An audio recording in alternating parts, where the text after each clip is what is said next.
Hey, it's Conrad Thompson. Thanks for checking out the podcast here on YouTube. Be sure to hit the subscribe button and the notifications bell. You'll get a notice anytime we upload some new content. And when I'm not asking Bruce, hey, how big was Batista's? Well, you know. One of the things I like to do is help people save money. And if you're watching this video right now and you're in a 30-year loan, man, you're overpaying your single biggest bill and you may not even realize it. I want you to do a little experiment for me. Take your calculator out, multiply your monthly house payment by 360 payments. That's how many payments there are on a 30-year loan. That big scary number, that's your total of payments. You're looking at that number? You know you can do better. Keep more of your own money right now and go to savewithconrad.com. Or maybe you've got credit card debt. Man, it's not a matter of if I can save you money with that. Your average interest rate on a credit card is more than 20%. And by the way, all the interest you pay on those credit cards, it's not tax deductible. Whereas the mortgage interest, well, that is tax deductible. So if you owe this debt, it's up to you how to pay it back. Doesn't it make sense to get the cheapest rate possible and the greatest tax deduction possible? Find out how much money you can save right now for free at savewithconrad.com. You don't need perfect credit. Even scores in the 500s can be approved, and it's no cost out of pocket. But maybe best of all, we're licensed in more than 40 states. We can help more families than ever before. But how much can we save you? Find out right now for free with a quick quote from savewithconrad.com. Hey, it's Conrad Thompson, and you're listening to Arn. And of course, we couldn't do it without the Hall of Famer, the founder of the Four Horsemen, Wwe, Arn Anderson. Arn, how are you, man? I'm bleeding from every orifice. Okay. Rough weekend, huh? Tough loss for the Panthers. Tough. You learn to live with it and you learn to move on. Still a big fan, still supportive. Boy, some Sundays it stings around here. Well, we're going to hope that we can talk about other people stinging today. We're talking about TLC 2015. And I love talking about more recent WWE with you because, well, I don't get to with any of my other shows. And this one went down, I can't believe it, 5 years ago, December 13th, 2015. It's TD Garden in Boston, Mass. There's 14,903 fans there. And I guess this is the 7th ever TLC.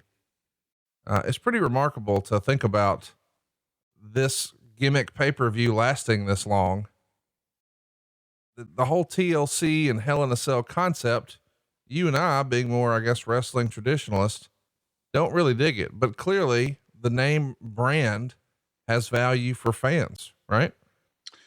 Yeah. I mean, TLC appeals to all the daredevils out there, all the guys that, that'll go out afternoon, their backyard, climb a tree and figure out now you got to jump out. They're going to, get back down. It's for all the kamikazes in life, and takes a special brand to be able to put it out there and keep, living up to the name. And furthermore, it takes incredible talent, incredible brains, incredible planning, athleticism. To have a TLC match it's a big deal. A lot of people don't realize how much work goes into it. Well, it's still going strong today. And so is Roman Reigns. He's on the poster of the show in this era 5 years ago. At the prior month's Survivor Series, Roman won the WWE title, only to lose it to Sheamus, cashing in his Money in the Bank briefcase. And tonight's main event is Sheamus versus Roman in a TLC match. We've also got Charlotte defending a Divas Championship against Paige. That feels like from a bygone era. We've got Dean Ambrose working with Kevin Owens for the Intercontinental Championship. And believe it or not, the Wyatt family taking on a group of ECW originals in 2015. Let's break down the news and notes as we head into this show. Meltzer would break down the company in 2015 and say, here's who had the most main events that drew more than 10,000 fans. I'm going to run through that again. Of all the times that WWE had more than 10,000 fans in attendance, who was working on top? Seth Rollins had done it 18 times at this point in 2015. John Cena and Roman Reigns were tied at 12. Dean Ambrose had done it 10 times. Bray Wyatt had. Dean Ambrose had done it 9 times. Brock Lesnar had done it 5. Are you surprised when you look back? I mean, 2015 really, I guess, kind of was the year of Seth Rollins. But when I think about the top draw for the company, I just almost universally assume it'll be John Cena. And yes, Cena's tied with Reigns, but Seth is out doing it here. What do you make of that in hindsight? Well, you're starting to feel a changing of the guard, number one, around this time. But that's such a, whoever came up with that list, you know, really doesn't have a firm grasp on what we do, because no one person is going to be responsible for drawing a house, and hasn't for some time. Now, that used to not be the case. I mean, when Hulk Hogan was on the card, that would do it. But you're saying in 2015, that's no longer a valid metric. You better have, if you got 8 matches on a card, you better have 5 that matter. Yeah. People are just, they're tight with a buck these days, and they got to spend their money, pick and choose where they spend their money. And one person hasn't drawn a house in a long, long time. You got to have several things that the audience is, interested in. And it's okay to have fun lists like that and give people credit. But the fact of the matter is, and you could go and dissect all those matches and who was on top. And there was probably a match or two on the card that might have been more important and more responsible for drawing the house than the one that was sitting in the main event. I'd almost bet on it. As far as longevity, I do want to mention that John Cena, this will be his 10th year, according to the Wrestling Observer, drawing more than 10,000 fans in main events. He's going to move ahead of Gene Kiniski, The Sheik, Ray Stevens, and even Triple H, who were all top 10 in 9 different years. That's pretty remarkable when you think about, as far as being a top 10 drawing act 10 years in a row, that Cena passes names like The Sheik and Ray Stevens and Triple H. I don't think history will remember John Cena the way the modern era does. For whatever reason, I think that the current wrestling fan base sees John Cena much differently than maybe history will. He's had a pretty incredible run, especially with regards to not only the money he drew, but the longevity. And I don't know that gets talked about enough. You were with him real close for most of his entire run. I'm sure you agree with that. Yeah. And I think he does get a lot of the credit. It pisses a lot of people off to admit it. A lot of them are there to see John and to see his opponent, and God knows the kids are there.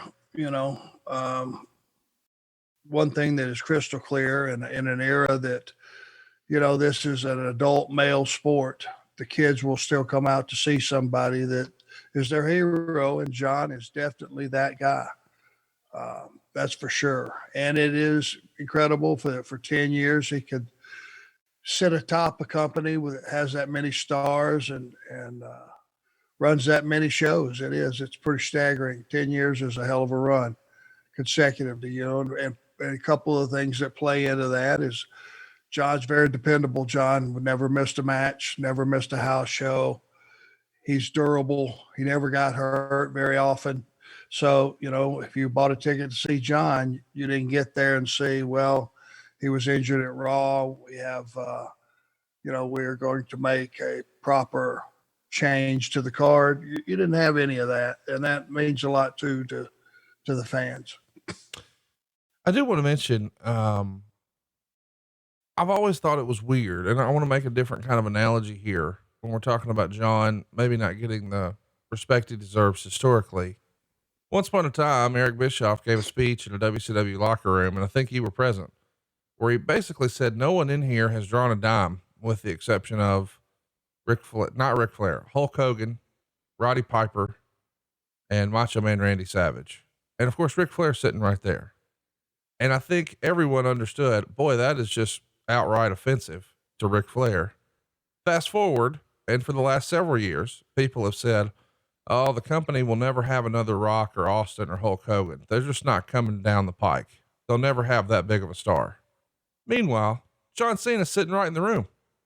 Now, I realize Vince McMahon never gave such a speech, but it does feel like something we've heard a lot, that, oh, we'll never get another Rock. We'll never get another Austin. What about a John Cena who was there the entire time where the company enjoyed some of its most profitable years? I don't get how that's sort of not discussed more.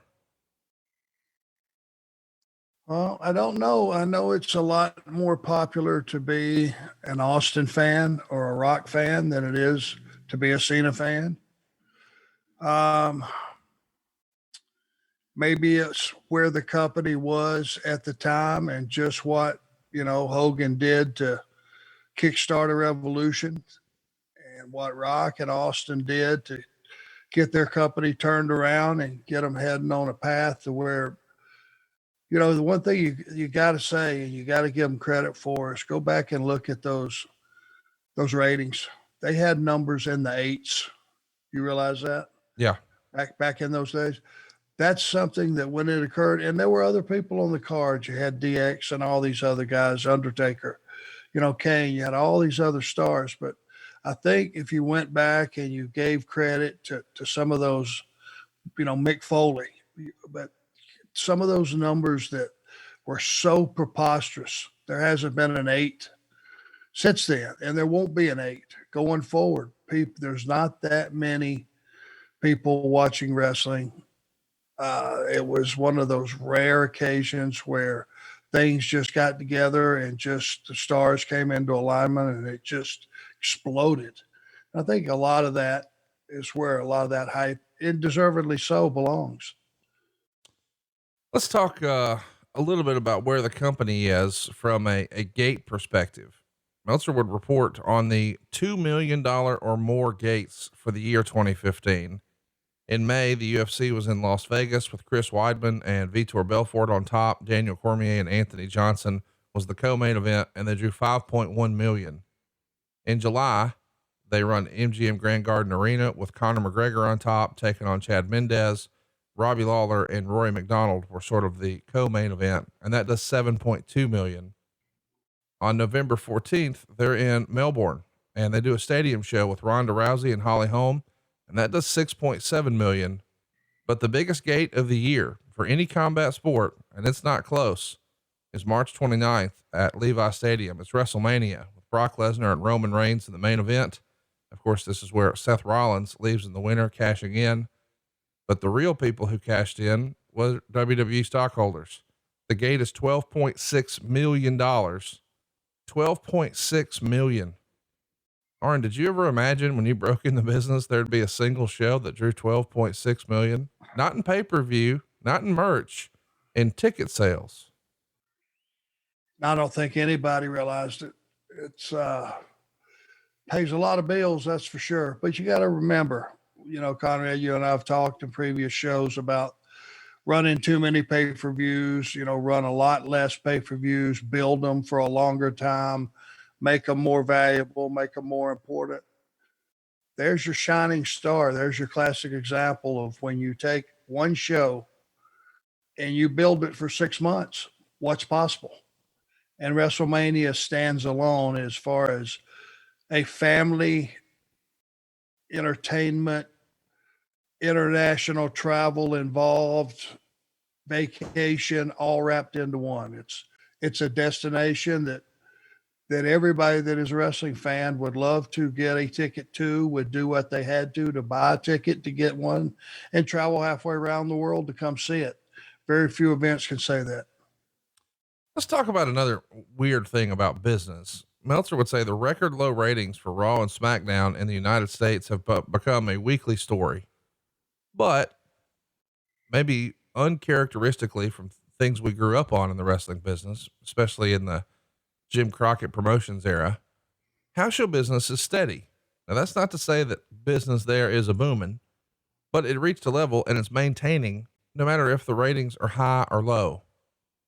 I hate to make such a weird analogy here, Arn, but do you think on some level the live event, it's clearly no longer priority. It's TV. Do you think house shows by 2015 almost became like the circus, where it was, hey, the circus is in town, and you didn't have to necessarily have a circus television program to want to go see the circus. You just assume that there's going to be a whole bunch of moms and dads who are going to take their kids to see the elephants and the clowns and the trapeze artists. Well, there's probably going to be a whole bunch of parents who are going to take their kids to see John Cena. Do you think that's sort of what house shows evolved into? Less about, oh man, I'm watching the TV, but I got to get down to the arena to see the payoff. and more about, well, it's just a fun family outing. Yeah. And, you could, the fact is, at that time, we were going to so many different cities. You might make one or two times a year, even the biggest markets. And if you're going to be invested as a fan, you know that TV is totally different from house show. It's a different viewing experience. Number one, you can actually be up close and see them in person. And, everything looks different live than it does on television. And you also have a series of 8 or 9 short stories, beginning, middle, and end, on live events. It's not just sometimes just a piece of the puzzle, and you may see a person for 2 minutes on screen or whatever it is. It's a different viewing experience. So, if you're going to go out and you're going to, take your family out to a Japanese steakhouse, and you got a couple of kids and a wife and yourself, and you like to have a couple of sakis, you're going to drop $300. Same thing on one of the live event. That's the way I've always looked at it. And those that want something different and want to have a nice night out, they can take them to a live event. Let's talk about somebody else who's going to be coming in. WWE releases to Sports Illustrated on December 13th that Mauro Ranallo is going to be taking over as the lead announcer on SmackDown with the move to the USA Network. This is a big deal for them to go from Sci-Fi to the USA Network. Of course, these days they've leveled it up even more and they're on Fox. But to come to the USA Network is a big deal. And I guess they want a new announcer. Most people in this point, the hardcore fans, were familiar with Mauro either from his New Japan pro wrestling stuff he called on Access TV, never live, always taped, or Showtime Boxing, which is where I first became familiar with him. And he probably had the biggest fight in history where he was on the call. Floyd Mayweather versus Manny Pacquiao in May. It was an unbelievable spectacle in 2015. And he's become a bit of an expert, a quote unquote, well-educated, well-read, smart mark, if you will. He was a big fan of wrestling growing up for years and years. So he's not necessarily a boxing guy who now has to learn wrestling. He grew up a big wrestling fan and even had a goal as a young person to call wrestling for WWE. Well, finally the goal is going to be realized, and we know he's still doing big things these days. Just a few weeks ago, we saw him call Mike Tyson and Roy Jones Jr., but he's no longer with WWE, and he had quite the experience there that most everyone listening probably knows about. Why don't you think Mauro worked out in WWE, Arn? He made a couple of mistakes. He was damn good at what he did. He came in, he kept his mouth shut. He was on time. And he had a reputation that came with him, which I would think some of those guys sitting there with headsets must have felt threatened by. That would be my best guess, because that's probably why you pick on the new guy. You see a threat in him, and he was damn good and is damn good at what he does. Very intelligent. His pacing when he does commentary is totally different from anybody else you've ever heard. He lends the excitement to what he's talking about. It sounds and feels legitimate. I think he had a run in with a couple of the guys and didn't know that he could fight back if that's in him, because it's a definite Shark Tank, this business. You better have thick skin, and you better know when the cutoff point is, when some guy's on your shoulder giving you a bunch of shit, when it's time to pop him in the mouth with an elbow and look after yourself. You figure that out in the business. I don't think Mauro got that far. It was unfortunate. I thought it was a loss for the company because the guy did a great job. That's my best recollection of what happened. It's interesting what you say there, because I think a lot of people would hear that and say, well, I've been listening to wrestling stuff and learned about wrestling for a long time. And yeah, that makes sense. But I think other people would say, I don't think I should have to get in a fight at my job. Do you think the culture needs to change in WWE? I mean, I understand the camaraderie amongst the boys and all that. And I don't think anybody listening to this, if you're not in the business, can really question that. But if you're an announcer, That's probably something that a lot of our listeners would think, well, hey, that should be different. You shouldn't have to think about popping a guy in the nose if you're just there to call the wrestling and not be in the fraternity, so to speak. Do you think the culture needs to change? Well, of course it does. But I've always came from a man's world. Wrestling for me when I started, was a totally different cutthroat. It's way more cutthroat than it is now. No one was helping you along gently by the arm, and there was no such thing as cut. Let's do that again. None of that existed. It was a tough business, and the one thing you learned right away is you be respectful of every single person that had been in the business before you and was in the business currently, and you showed them that respect. And when somebody stepped on your neck, you didn't wait to see if it was okay to get their foot off their neck. You bit their friggin' ankle off. That's the world I came from. Maybe there should be a little more of that in club behind closed doors. And, who am I to say? But it's in the world of politically correct. That would be a time that it's got to be okay to defend yourself. Well, I hope that Mario is happy now. I know he's had some mental health struggles through the years, and he's been pretty open about that and a big advocate for mental health. And I hope that he's enjoying what he's doing, because Lord knows, between calling Tyson Jones and Pacquiao Mayweather, he's been there for some really, really big stuff. Let's talk about Coca-Cola. I can't believe this actually happened, because this has been the holy grail for the company for a long time, but the company finally lands Coca-Cola as a sponsor, both for the tribute to the Troop Show and the Slammies. They've literally wanted Coca-Cola as a sponsor for decades. And even though the ratings are down and normal business is at no better level than it's been at in prior years, they managed to build this perception, at least to Coca-Cola, that the product is hot. And NBC Universal, because they now have such a huge financial stake in the company with 5 hours of prime time on USA, worked hard to change the advertising community's perception. And clearly, to get somebody like Coca-Cola, it's worked. Does this news even matter or make a difference behind the scenes? Is it something that's discussed? Hey man, we got Coca freaking Cola. It's huge, isn't it? It is. About see that ad-free shows to your left shoulder. Yes, sir. Coke is huge. Yeah. And I think it set a precedent that we all hoped was going to take, next we hoped it was going to be GM. Right.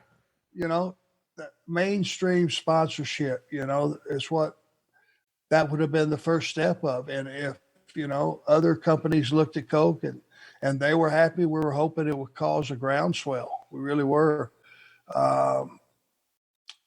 And it, I don't know what the numbers were. That was beyond my scope. I wasn't included in those conversations. And to be honest with you, I just looked at all the things we were doing. Were we putting a good show out there? Did we have good sponsorship? How were the pay-per-view buys? How's the merch selling? That was all things that were on the front of my plate because I could identify with that. How much, how big the check was that Coke wrote the company, I have no idea. But I knew that it was such a huge positive and something you could be proud of. Yeah, that's the thing on some level. And I know this sounds dumb what I'm about to say, but it doesn't matter how big the check was. It's the idea that you have the association with Coca-Cola, and now you can go make pitches to other people and say, well, we have this guy, this guy, this. Oh, we also have Coca-Cola, because they have been like the gold standard in advertising here in the country for, 100 years. So if you can go out, and they're a global brand. So, that type of partnership is one that will more than pay for itself in other areas. Yeah, absolutely. Absolutely. Let's talk about The Rock. He's going to be filming the Baywatch movie in March and April in Savannah, Georgia. And Meltzer would say originally there was a movie insurance issue in play, that a movie he was going to be filming, which may have been this one, he wasn't able to get insurance on injuries if he had done a WrestleMania match, which is the point his bout with Triple H that was originally planned was pulled, and the Triple H Rollins match was put in its place, but that also fell through. At the time, there was still hope he would appear, as he had in recent years, doing some sort of interview segment on the show. And several weeks ago, we were told it was highly unlikely, but not impossible, because he was going to be filming a movie where he was the lead role with Zac Efron. It would be very difficult to hold up the shooting, even for one day, for him to leave and go do WrestleMania. That was the last we heard. The situation is similar for Ronda Rousey, but her movie she's doing at that time is in Indonesia. Now, of course, WrestleMania is right around the corner in this era. People start talking about it when it's Royal Rumble time, and we're in December. So the original idea was this Dallas show. Hey man, we could do something with Triple H and The Rock. Now we do know The Rock does wind up making an appearance, although he's like in a 6-second match with Eric Rowan, unannounced, unadvertised. But anytime you can get The Rock, it's a big deal. Do you remember this being the working plan, that, hey, he's going to try to work a traditional match one last time against Triple H? Yeah. I mean, why would you tease the audience unless you were pretty close to having a deal? Right. I would think, because it doesn't get you anywhere, especially when it's just a random run-in appearance. You don't promote it, get all the benefit of all that press in advance and all that. If it's just a teaser and you get people talking about it big time, well, then sure, it's like, that's the match I want to see. I don't want to see anything else. And I thought by them putting it on that they had a handshake deal, at least. Right. Well, we've heard a lot of rumors right now, in 2020, that perhaps they have the idea to try to put forward The Rock versus Roman Reigns at WrestleMania. Mr. Johnson better than anyone listening to this, I would assume. Do you think that's important to him, that The Rock would like to pass the torch and do it to a family member like Roman Reigns? I'm sure he's a kind enough individual. I'm sure he is a team player enough. He's also the biggest movie star in the world. Yep. And if you think he's going to go and battle Roman in front of no people, yeah, you're out of your mind. People's champion is not just a moniker. That's what he does. He has a maestro stick and he moves the audience whichever way he wants, back and forth, just like all the great ones did. I hate to say it, but I got to tell you, WrestleMania without people is a tough sell, because it's still all the same talent and all the same matches. And without those 100,000 people to determine how you feel about what you're watching, it's a different animal. I recently had a conversation off air with someone where I said, I kind of think that if this were going to happen, it wouldn't happen in this coming year's WrestleMania. It would be at the following year, for the reason you just said, that perhaps it would be in front of real fans at a stadium. I, like you, I don't know that it necessarily would excite The Rock for him to wrestle in front of no fans, but we'll see what happens. I hope that, that's a possibility sooner rather than later. Let's talk about Jim Dodson. He was the famous head of security. We get questions about him all the time with Jim Ross and Bruce Pritchard's podcast. He passed away, here in 2015. He worked with the company from 95 to 2001. So I'm not sure that you ever even would have met him. Did you ever meet Jim Dodson? And I got a little hint we might be talking about that, and I can't place him. The other Jim that was always head of security is shaved head, real tanned, all business. Yep. That Jim. Yep. It's like we're like George Foreman's kids. Everybody's named Jim. I love that. So it was tough to place him. I don't think I was ever around him, to be honest with you.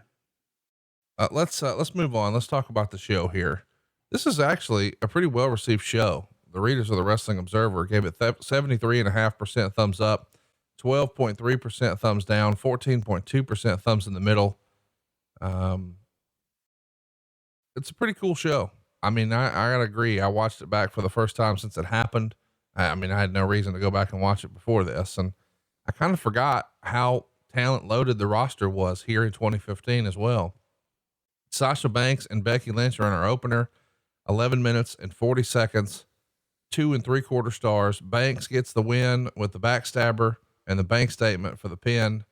And she gets a nice pop. She's sort of the hometown girl here. And these folks are really making their name for themselves. Of course, the Divas Revolution, or the Women's Revolution, has really started to take hold in 2015. And these are, half of the original 4 horsewomen of wrestling, if you will. And of course, we know later Becky Lynch is arguably going to be the bigger star of the two. But here, people thought Sasha Banks and Charlotte were probably going to be like the Flair and Steamboat of this division. And they showed what they could do here. This is a big spot on a pay-per-view. You go back through all the wrestling pay-per-views that WWE had put together prior to this, and I think it would be hard for you to find matches or shows where the women open the show. Like usually the women are in the popcorn spot, sort of the let me up segment on a pay-per-view. This is different. We're starting with the ladies, and they more than held their own. What'd you think, Arn? Times are changing, aren't they? Yes, they are. Yeah, that group of gals, let me tell you, Becky and Sasha, Charlotte, and Naomi for that matter, who got so much better starting at about this time. She really turned the jets on, and just the work rate went up. But these girls were incredible performers, and they all coming in together, Becky, the people loved from the beginning. Sasha was that cool chick that was part heel, part babyface. And they just went out with a tough scenario in the fact that our audience in a place like Boston know that Sasha's from that area up there, which made her a babyface. Yep. But there's also a lot of wrestling fans up there that are Irish, I would suggest. Yeah. That love Becky. Absolutely. And it was just a great matchup with just 2 top stars, and they just brought it, showed the world what they had, and it was a incredible way to start the show off. Next up, we've got Big E and Kofi Kingston retaining the tag titles in a 3-way ladder match over Sin Cara and Kalisto, and of course the Usos. 17 minutes and 47 seconds. There's an opportunity for New Day to do a long promo before the match, which is something they did a lot in this era. And they make a great joke about, we don't have to hide our faces behind masks or face paint because we're stars. And of course they wind up doing a bunch of crazy moves during the match. Meltzer would say it was an excellent match, but the negative was it felt like they were trying to do crazy stunts. So the crowd would chant, "Holy shit." And "This is awesome." But they weren't really trying to climb or look like they cared about winning a match. And when the match started, Xavier Woods was on commentary, believe it or not. Fast forward, Kalisto is climbing and looking like he's going to win. Woods then grabs his trombone and throws it at Kalisto, who's climbing. Kingston then knocks Kalisto off the ladder and climbs to the top for the win.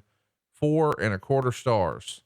So Meltzer loved it for somebody who said, it was excellent, but I thought this was a barn burner, maybe a show stealer. It's always wild when you see tag teams doing a TLC match or a ladder match like this. What'd you think watching this one back? All right, Meltzer, was it tremendous or not? Well, here's the thing. I liked it. He's saying it was great, but I am curious about I like the car crashes. I know that you don't enjoy it as much because you're worried about the guy's health and safety and all that. And I get it, but I think most people watch your old stuff and they use the word psychology a lot, and they talk about how everything you did made sense. When you see guys like this doing these crazy stunts, but maybe it doesn't feel like they're trying to win the match, how does that tickle you as sort of an old school guy? I'm the kind of guy that's the old fart that says, if you really want to dissect it, and if we're telling the truth here, you want to talk truths, let's talk truths. None of it makes sense. Yeah. But doesn't matter. It has been integrated into our business, into our product, and it started around this time that all these matches and all these car crashes were part of our show. It's part of the product. And once you have it in place, you can't go back and just wipe it off the books and not have any of it, because a percentage of our audience want to see it. And that's where you got to, give all these talents, male and female, their due. They're willing to go out there, guys, and the danger level, I'm telling you, the danger level of what we do in this business, I just wish we had from every company that was available, even now being shut down, just doing television. I wish we had a shooting, legitimate, tell the truth injury report for every company posted every week. But tell the truth with it, all of it. Your jaw would be on the ground. There would be people just going, oh my God, how do they even have enough people to go out and have a show? Right. Because to this day, the injuries that occur on a weekly basis, much less falling off the top of a ladder all the way through to the floor through a table. Yeah. Even saying it sounds insane, doesn't it? It does. What do you make of his, and it is weird that on the one hand, he's giving it 4.25 stars, which is high praise. But on the other hand, saying they're trying to do these crazy stunts so the crowd will chant, holy shit, and this is awesome. Over the years, that's become a really popular thing to do, but it's also been criticized a lot. Where are you on guys trying to work to get the "this is awesome" chant? I don't blame them, because there are guys that are otherwise would not be in the business. They wouldn't be living their dream. They couldn't take a Brad Armstrong or a Tim Horner or a Shawn Michaels out there for 20 minutes and tell you a story that when it was all said and done, you were satisfied. You got it. You understood. Good versus evil. Good prevailed. But he had to earn it. Simple concept, but that's what a lot of us do. That's what Ricky Steamboat did. That's what Ric Flair did. Got a lot of guys over the years that were tremendous workers. It's a simple theme, good versus evil. Who's the better wrestler? Who's going to prevail?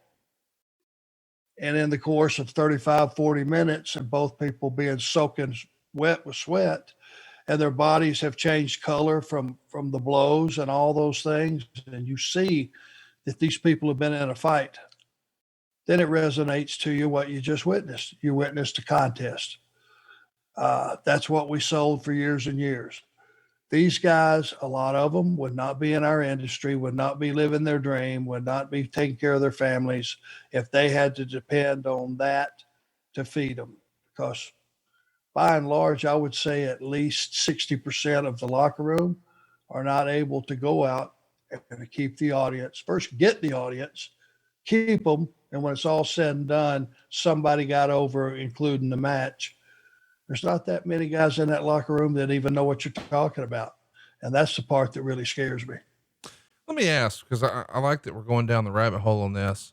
Do you think that's because the wrestlers have changed or the audience has changed? Because, back when Brad Armstrong could go do his thing, everybody in the crowd didn't have a computer in their pocket. Now you're trying to compete with apps. You're trying to compete with phones. We live in a Twitter and Instagram and Snapchat society. And I just, you go back and you see these, tapes from when those guys, those type of talents, even yourself, were on top. And man, there's probably not very many signs in the crowd, if any. And nobody's got a freaking cell phone in their hand. Nobody's playing on the internet. Nobody's Snapchatting their friend. Do you think that style of performance had to become more of the norm just to compete with all of the other entertainment options in your pocket? The world has changed. Yeah. Really has. And, I'll never catch up because I don't have enough years left, but it's one of those things that it's a high-tech world, and a simple concept of a wrestling event and having guys just wrestle. Maybe you have one chair shot that determines the winner or loser in the course of a night, not a match, but an entire night.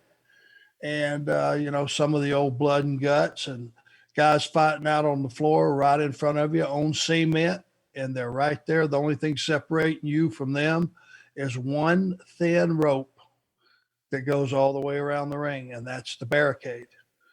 One rope. And those days are gone forever. It's a high-tech world, and I think it's never going to go back. But you're right. It's the audience has changed, the world's changed, and it's not going to revert back to anything. I mean, just use this as an example, folks. If you live in New York, New York City, here's a flash, news flash. You can go back to Greenville, Mississippi, and live where you grow up. And if you got that computer, you can still work just like you're living on Wall Street. Yeah. But only at a percentage of the cost. That's the world we live in, scary as it is. Let's talk about the next match. We've got Rusev and Ryback. They go 7 minutes and 55 seconds. Meltzer called it a decent match. It gets 2 3/4 stars. The finish sees Ryback block the accolade, and then Rusev escapes the shell shock. Rusev hits the high kick and then uses the accolade. Ryback never taps, just passes out. What do you think of, I mean, first of all, I think me and you are probably on the same page here. I hope so. I thought the Rusev Lana combination felt like it was right out of Rocky IV. I mean, he is the Ivan Drago. She is his second. I'll never forget the visual. This motherfucker rode a tank to the ring at WrestleMania against John Cena. My goodness. I love the pairing. I love the presentation. And when it started to change, I think, as you like to say, they cut his water off. And this is a cool spot here because Ryback a few years ago, believe it or not, was a needle mover for the company. When it didn't seem like when CM Punk was the champ that anybody Punk went up against, it didn't really pop a rating. It did with Ryback. And then, to use your phrase again, they cut his water off. And Rusev is going to suffer the same fate. And this is an interesting finish, one that fans are really familiar with, probably going back to WrestleMania 13. Of course, there was blood involved, but Stone Cold didn't give up. He just passed out from the pain. What'd you think watching this one back and seeing sort of the original version of this Rusev character? I think quite simply, it was not broke. Don't fix it. Yeah. Lana in that red outfit with her hair pulled up in a bun and those high heels walking to the ring and just being a piece of that puzzle absolutely worked. But when you started having to feature her too much, changing her look, changing the dynamic between her and Rusev, it wasn't broke. Right. There was nothing to be fixed. And it was one of those big brute matches. You know, those guys are big physical guys, looked the part. They had a hell of a fight, you know, and the finish was okay. I think it got Rusev over. Maybe a lot better than a guy that looks like Ryback tapping out. You know, that's another personal preference. But, you know, it was two big physical guys. But I just thought Rusev and Lana had a very unique look. And, you know, I was advising Vince at the time, and John was backing me up. You know, he was the last guy to not get beat for a year. Right. You know that. Mm-hmm. And it worked. The guy got over, and it was cool watching him in that tank. That was a really cool deal. Let's talk about the next match. Yet 2 more performers who are no longer there. Alberto Del Rio is going to retain the U.S. title, beating Jack Swagger in a chairs match. They go 11 minutes and 11 seconds. Meltzer says it's hard to build a match around chair shots, but once you've seen about 3, it becomes redundant. And that's always been the problem in a chairs match. And this was no different, but the guys worked hard and made it into a good match. He actually liked it. He gave it 3 1/4 stars. He would say that eventually Del Rio rammed Swagger's leg into the post and followed with 4 hard chair shots to the back, which left marks. Del Rio then used his double foot stomp off the top, and Swagger was driven into a bunch of chairs on the mat. Del Rio gets the pin. Lot to unpack here. We'll talk about the performers in a moment, but first, what does Arn Anderson think of a chairs match? How many ways can you hit a guy with a chair? Yeah. Each time has less and less impact. I'm not talking about physically. I'm talking about mentally on the audience. You get to a point to what is really hurting folks. You talk about leaving marks on a man's body, that's because it hurts like hell. Yeah. It's a steel chair. You don't believe it? Get on all fours and let me hit you one time. You will. That goes for you too, Conrad. I'm happy to do that for you anytime. You will change the way you view the industry and the way you view chair shots. It's a kill shot. It's a steel chair. And I just think these guys are good enough performers, certainly very good performers. They didn't need a chair to have a match. And it's one of those that you're going to just let them have the same match without the chair shots. You would have got the same product. Well, but unfortunately we're locked in now to the TLC branded pay-per-view. So we've got a whole card filled with gimmicks, which we've beat up a lot. Let's talk about Alberto Del Rio. We know what Jack Swagger's going on to do. He's a legitimate badass, undefeated in MMA, still doing his thing with Bellator.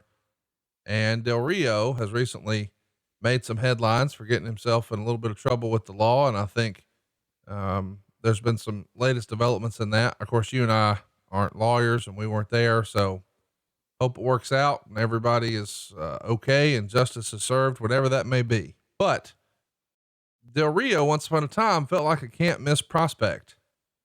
Why don't you think it ultimately didn't work out?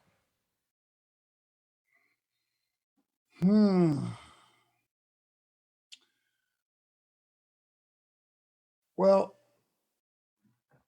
one of the pit stops, and when he was really doing well, was he smacked, I think, one of the writer's assistants or something backstage for disrespecting him.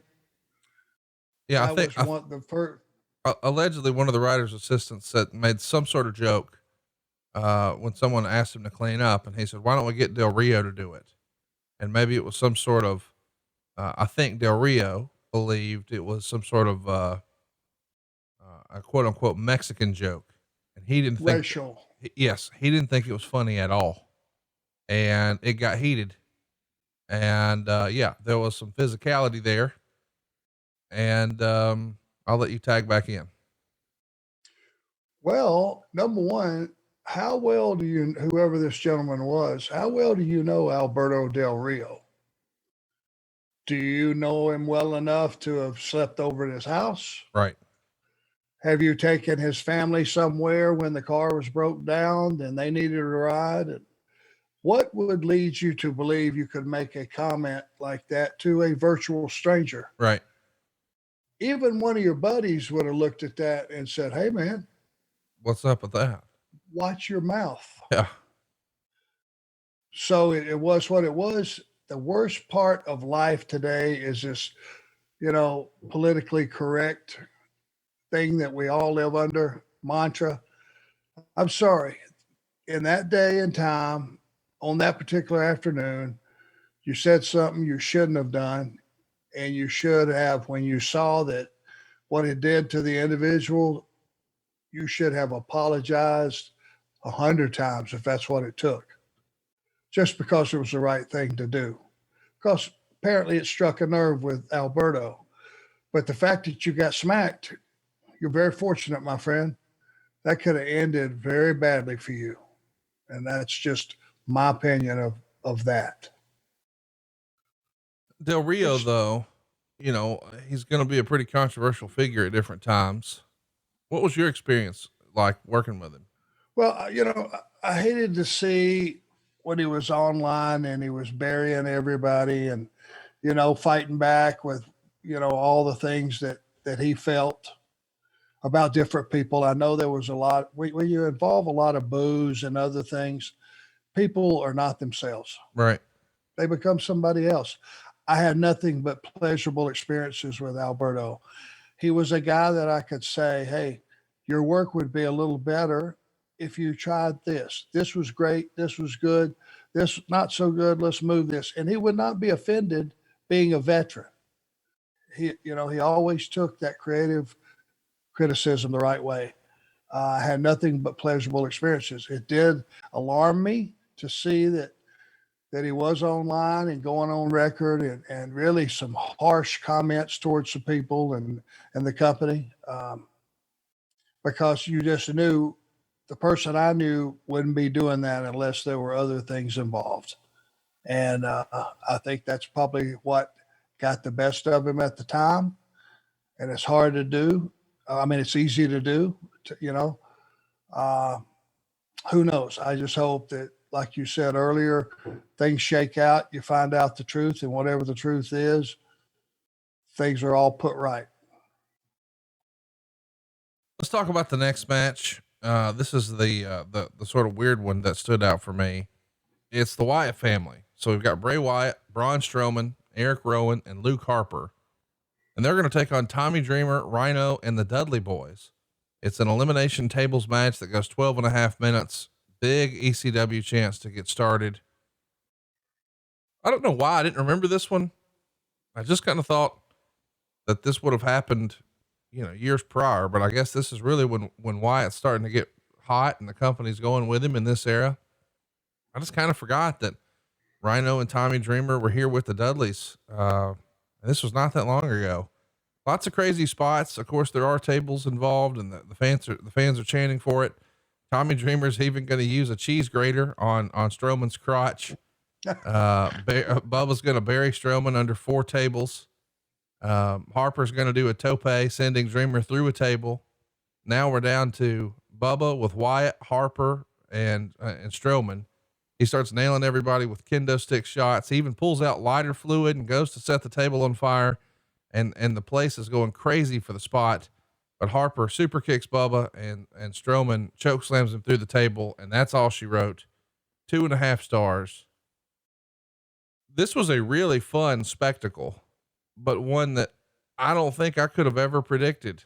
I really enjoyed it. What'd you think? Time out.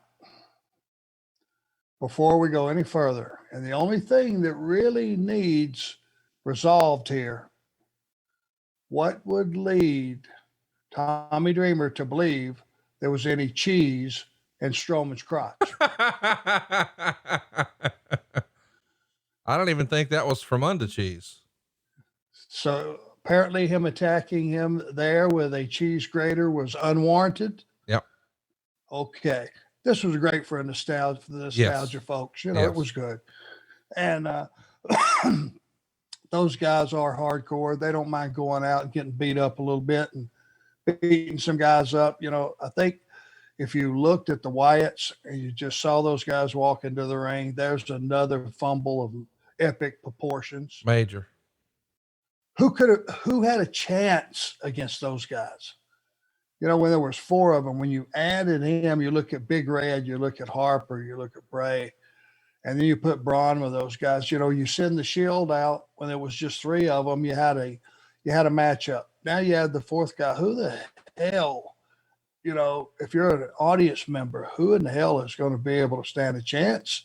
And it's one of those things that you hope and pray for, and try to assemble all the time to get that faction that is just going to dominate everything. There it was. It was right in your lap.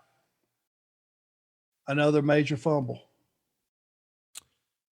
Do you think, here's the thing, the Wyatt family obviously was money and everybody knew that, and they positioned him nicely. He's rubbing up against The Rock at WrestleMania. He had a match with The Undertaker. He had a match with John Cena. And then fast forward our most recent WrestleMania. It was almost like a main event style match. The match he had with John Cena, in that they spent so much time, effort, and energy making it cinematic. They've doubled down on the Fiend character, but there were missteps along the way where it doesn't feel like Vince was as committed. Do you think it was just a case of 50-50 booking, and there was no, you sort of referenced it earlier that Ryback and now Rusev were 2 guys who had these big, long, undefeated streaks, and they just didn't protect Bray the same way, but the story was always there. Do you think, the way Bray had his ups and downs really does prove that, as silly as it sounds, because people still argue it, wins and losses really do matter in pro wrestling in 2020? Especially when it's on the big ones. Right.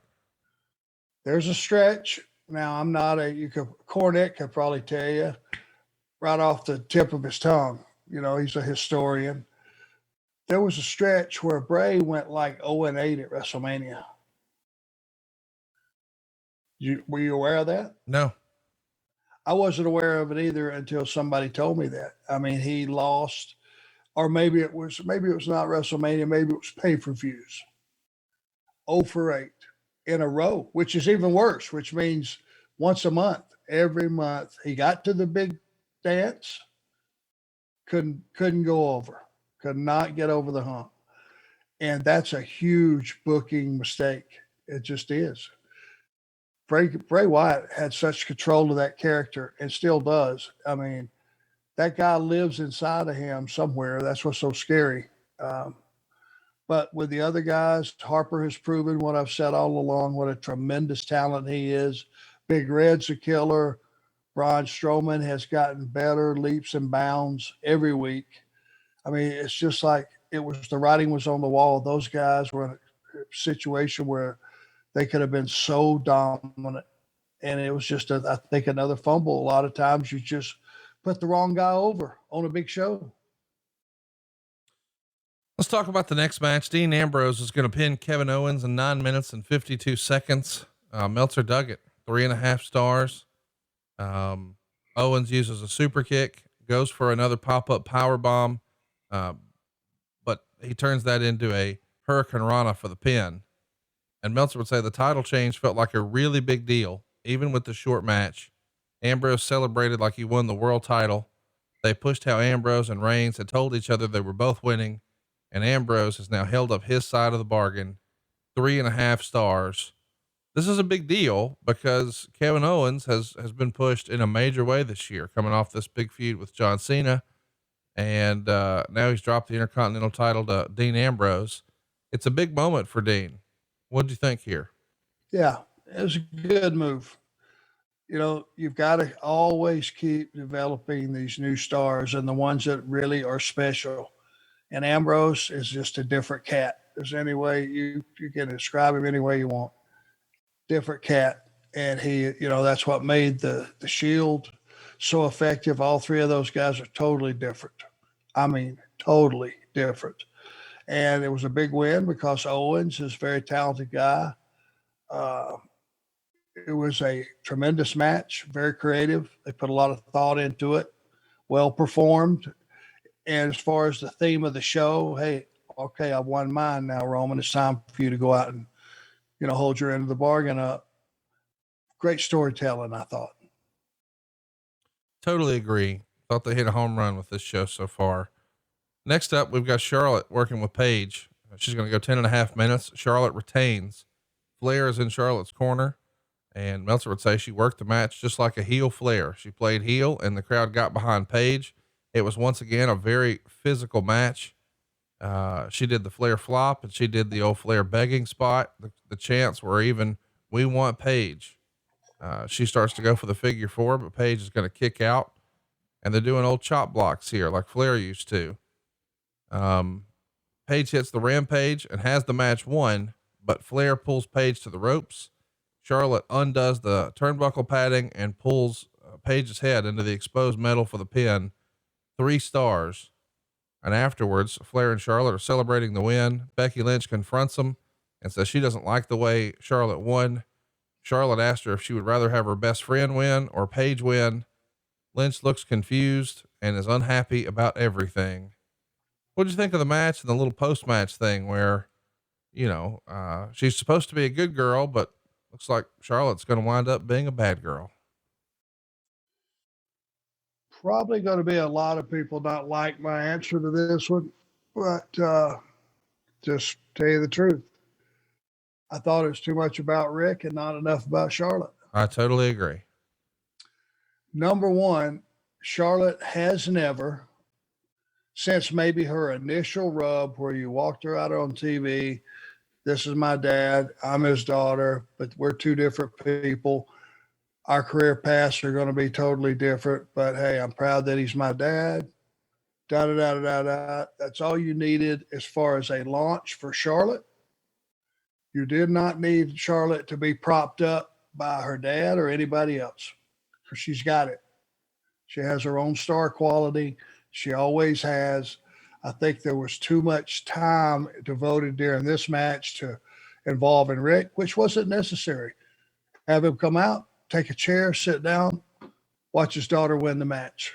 It was too angle oriented where it should have just been a victory for Charlotte. That's my opinion. I want to be clear because I know, we just lit up Twitter here. You're not saying that Rick tried to interject himself into the match. I think we both understand that Rick wants to do whatever he can to be helpful, but some writer somewhere thought, or maybe some agent somewhere thought this is what the match needed, but that's not ever Rick's call. That's always somebody else's call, right? Not blaming Rick at all. Right. He wouldn't have interjected himself and doing all that stuff. Charlotte doing the flop bump, the nosedive. That was all suggested by someone else. I guarantee it. I just think someone should have stepped in and went, wait a minute here. We have something. Let's just see how they buy it on their own. Let's have Rick go down. Let's have Rick have a presence. Let's have him sit down, let him react to the match from his chair. And when it's over, he goes in, he hugs his daughter, and that's it. You did great. I'm not blaming anybody. I'm not blaming Rick. I didn't mean that he was trying to steal the show. Right. I just meant there were too many little innuendos. The strut. She strutted. Charlotte. Paige strutted. That's all got to do, right? I mean, that's wooing and that's Rick. That's what that's going to instigate. By the time you got all those spots out of the way, how much of Charlotte and Paige did we really get to see during that match that was their stuff? That's all I'm saying. I do want to mention too, perhaps if we're playing devil's advocate, the reason they did all of that is they're trying to tell the story, perhaps, that she now is, been influenced by her dad and she's the dirtiest player in the game. And so it's not necessarily, we're just trying to mimic his style. It's maybe she does all of this as a, continuity piece of, hey, she's turning heel. And, I guess it runs in the family. Your guess is as good as mine. Let's talk about the main event. Sheamus is going to beat Roman Reigns in a TLC match to retain the WWE title. 23 minutes and 59 seconds. Believe it or not, there were loud dueling chants for John Cena at first, which is crazy. Reigns backdrop Sheamus over the barricade. They're setting up a ladder bridge. They're jumping off tables and ladders and chairs. Oh my. They're pulling out all the stops here. And eventually Sheamus is climbing and Reigns hits a Superman punch to knock him off the ladder. Reigns has it won when Rusev and Del Rio hit the ring. Del Rio's going to give him a super kick. Rusev puts him in the accolade, but Reigns comes back with a Superman punch on Rusev and another on Del Rio, and then pulls Sheamus off the ladder. Sheamus hits the brogue kick and, Reigns is out of the ring. Sheamus climbs up and grabs the belt, and that's it. 4 stars. After the match, Reigns goes crazy. He's spearing Del Rio, Rusev, and Sheamus all at the same time, destroys them all with chair shots. Eventually, the Authority comes out, Triple H and Stephanie. Reigns hits Sheamus with another chair shot after Triple H and Stephanie tell him to stop and put the chair down. That gets Triple H to jump on the apron. He's trying to calm him down. He's getting in the ring and yelling at him. And Reigns has enough, and he nails Triple H with a Superman punch and then hits Triple H 7 times with chair shots. Meltzer would say 1 was funny because he'd hit him with 6, and Triple H told Reigns to hit him again, and you could hear him say it. Stephanie was screaming at him. Reigns threw Triple H into a table, gave him a real beating, and then he gave him a powerbomb onto the announcer's table, which was supposed to break but didn't. So the crowd starts chanting 1 more time, and Reigns improvises and elbow drops him through the table. Meltzer would say the post-match was great for him. The fans were even chanting, "Thank you, Roman." And Reigns acted like he was leaving, but then sprinted down the aisle and nailed Triple H with a spear on the floor. Triple H winds up going out on a stretcher. So as entertaining as the match was, the post-match makes Roman Reigns. And this is definitely an era where you have to remember we're just a few months removed from when people were trying to boo him out of the building at Levi Stadium. They felt like he was being pushed down their throats. But boy, if they knew how to turn him here and get this crowd on his side, just beat up Triple H and that'll do the job. What'd you think watching it back? How about let him be what he always was meant to be, which I've said countless times. That day, Roman became Roman. Yep. He is a Samoan ass kicking machine. And with a launching pad, it doesn't matter that it was Triple H and the Authority were heels. Roman, you pushed his buttons and he killed everything in sight. That's the heel I was talking about. You should have walked out of that arena with that day. How he got from there to saying suffering succotash, you tell me the bridge involved that got you from where he left that arena that night and there. Company fumbled on Roman. Roman didn't fumble. You just had to be smart enough to take what you had was an incredible launching pad and just go with it. Roman never needed to say anything. He certainly didn't need concocted promos put in his mouth. He just needed to be who he was. He's always been a natural. He always will be a natural. Now you're starting to see a darker, more intense Roman who's not out there saying things that he wouldn't say. He's just doing things that he would do. And it could have all started and saved the company a lot of anguish if they would have used that night as the platform to launch it all. It's pretty remarkable, the story of Roman Reigns. And I'm sure we're going to break it down sometime in the future, because I think what we're seeing right now on current TV is where Roman should have been all along. And this was maybe the first glimpse of that. But at this point they had tried everything. My goodness. And it wasn't working. We've got a lot of questions here. Of course, every other week it's Ask Arn Anything. Let's do a couple of questions about this particular show, TLC 2015. And then we'll look forward to next week where it's back for another Ask Arn Anything. Nick wants to know, does Flair's association with Charlotte hurt or help her in the long run? I think we talked about that a little bit. But perhaps, it was just too much of the good stuff. It's hard for me to automatically say it hurt her. It certainly had to help some, but I tend to agree with you. There were at times spots where it was too much. You think long-term it's going to hurt or help? Well, I don't think it'll hurt her because she's moved on. I mean, when she stands up on that turnbuckle and does that moonsault out to the floor, you don't immediately go, well, that was okay. But remember that night that she did the nose bump in the ring? It's not going to long-term hurt her. She's too talented. She gets it. She's one of the girls that's just like a guy in her thought process. She thinks like a guy. She wants to be physical. She doesn't mind getting whacked. She doesn't mind whacking you. She gets very physical in her matches, and she has all the qualities to have as long a career as any guy has had if she just stays healthy. And there's always that word, if. It's like anybody else, any talent on that roster. They're all going to have great careers if they were meant to be, if they stay healthy. And working in this environment with no audience and no adrenaline to protect you, a lot more injuries are going to happen, especially I don't see her doing that moonsault out to the floor in an empty building. That's all I'm saying. That's my advice to her. We're very close to her. She's very close to Aaron. And, we wish her nothing but huge success. And I'm sure she's going to have it. Aaron, by the way, is Mrs. Anderson. Check. Michael wants to know, well, actually, let's go to Francis's question. When did you know that Charlotte was starting to be a main event star?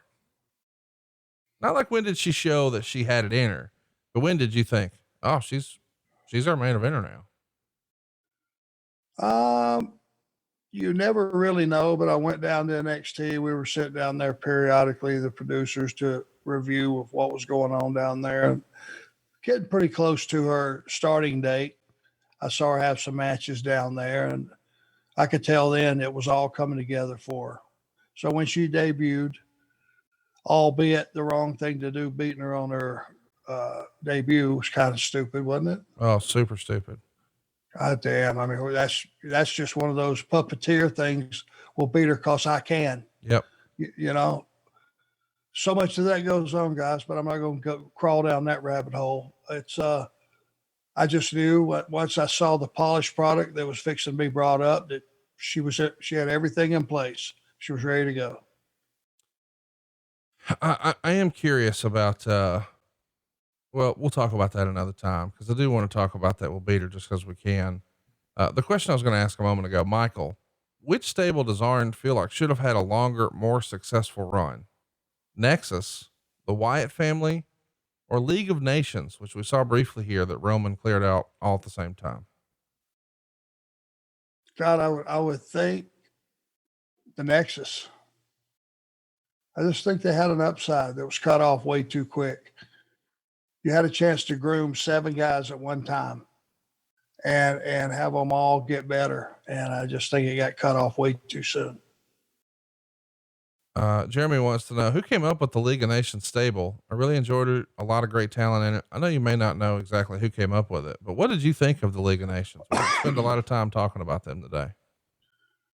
Oh, I thought it was fine. I also thought that it was one of those things that was just kind of thrown together because nothing else was written down for them at the time. You tie up a lot of single talent when it's going to be a short-term deal like that, and you have to start putting them together. And when this guy's in trouble, why don't they come down and help him on all those questions that they get asked? You know, it was never going to be something that was going to be pushed as a top faction, I don't think. I think they're going to be used well, but not really pushed. So had a lot of good players in it. I'll put it to you that way. Let's talk about the push, the almighty push. Then we'll wrap things up. Francis wants to know, why do you think Swagger was not used in the upper mid card during this era?